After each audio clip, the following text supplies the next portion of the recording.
छौ हमर तोरे में परान। तू जे ना मिलभी त मर जइबो जान।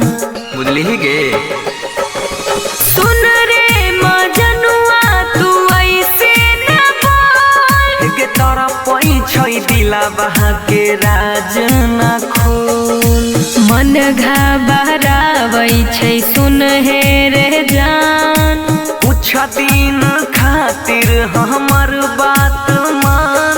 हे गे अपना दीवाना पकड़ बेसवास। लग बड़ी डरवा सुन हे रे अरवा कसम से हमरा। इहे वियोग में खाइल न जाइ छै खाना रे पानी।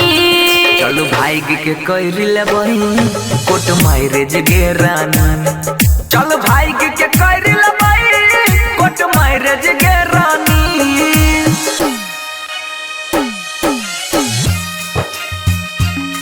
चल भाग के कर लेबही Music by DJ Silverman. Court marriage गे रानी। जल्दी में ऐसे तू मंगिया न भर। दुल्हन बनाई के बसाई ले घर। बुझली गे भैया हमर छै बड़ी रंगदार। खुल के बताई दे बहाना नहीं मार। हमर यकीन तू माने न मान।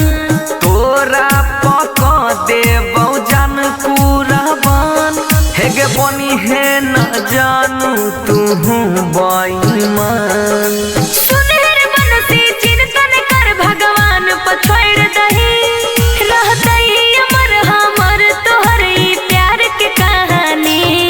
चल भाग के कर लेबई कोट मैरेज गे रानी। चल भाग के कर लेबई कोट मैरेज गे रानी। आगे चल मुंह की देखे चल।